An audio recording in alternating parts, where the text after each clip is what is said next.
Dream job ఆదిత్యతోనే సాధ్యం. Aditya degree colleges admissions open. For more information visit our website. Air India ప్రభుత్వం చేతుల్లో నుంచి టాటాల చేతుల్లోకి మారిన తర్వాత మంచి రోజులు వచ్చాయనుకున్నారు. కానీ ఇప్పుడు మాత్రం గడ్డు కాలం నడుస్తుంది. ఎయిర్ ఇండియా ఫ్లైట్లు ఎక్కడికక్కడ మొరాయించేటువంటి పరిస్థితి.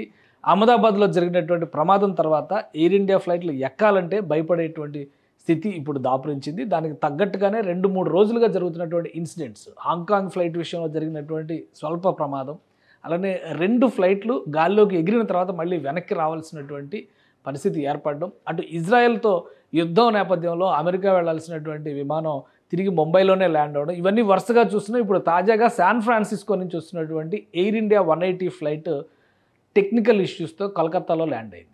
అందులో ఉన్నటువంటి ప్రయాణికులు దాదాపు 5 గంటల పాటు టార్చర్ అనుభవించారు. దానికి సంబంధించినటువంటి దృశ్యాలు ఇప్పుడు సామాజిక మాధ్యమాల్లో వైరల్ అవుతున్నాయి. ఇది ఎయిర్ ఇండియా 180 ఈ విమానం శాన్ ఫ్రాన్సిస్కో నుంచి ముంబైకి వెళ్ళాలి. కానీ కోల్కతా చేరేటువంటి సమయంలోనే లెఫ్ట్ ఇంజిన్లో వచ్చినటువంటి ఒక టెక్నికల్ ప్రాబ్లం వలన అత్యవసరంగా కోల్కతాలో ల్యాండ్ అయింది. అయితే ల్యాండ్ అయిన వెంటనే ప్రయాణికులను బయటకు తీసుకురావడానికి పర్మిషన్స్ లేవు కాబట్టి ఈ ఫ్లైట్ని పూర్తిగా చెక్ చేసి ప్రోటోకాల్స్ అన్ని పాటించిన తర్వాతే విమానంలో నుంచి ప్రయాణికులను బయటకు తీసుకొచ్చేటువంటి ప్రయత్నం జరిగింది. ఈ క్రమంలో దాదాపుగా 5 గంటలు, అంటే తెల్లవారుజామున 12:30 ప్రాంతంలో అక్కడ ల్యాండ్ అయినటువంటి ఈ విమానం నుంచి ప్రయాణికులను బయటకు తీసుకొచ్చేసరికి తెల్లవారుజామున 6 అయిపోయినటువంటి పరిస్థితి.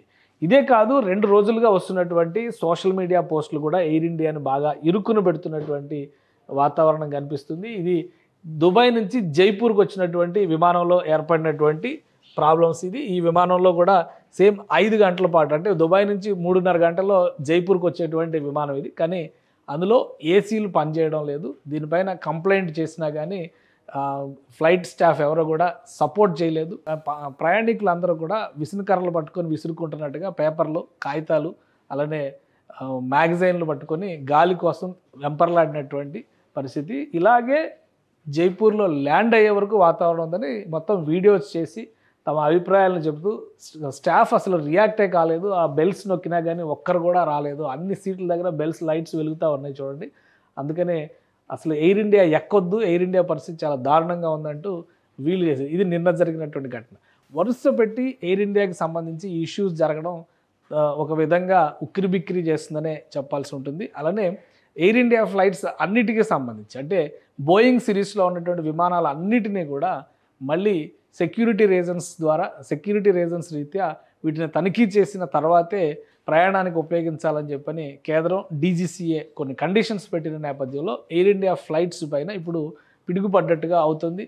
ప్రయాణికుల అవస్థలు అలానే కంటిన్యూ అవుతున్నాయి.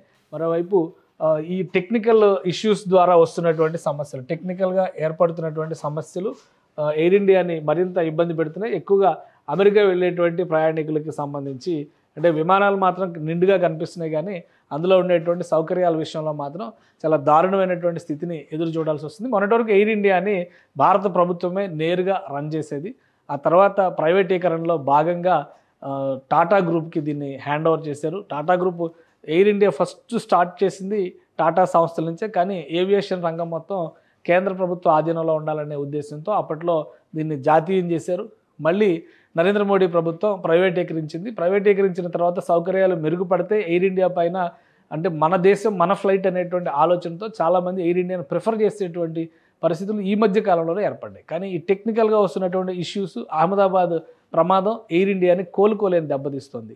సుమన్ టీవీలో మీ పర్సనల్ అండ్ బిజినెస్ ప్రమోషన్స్ కోసం కింది నెంబర్కి కాంటాక్ట్ చేయండి.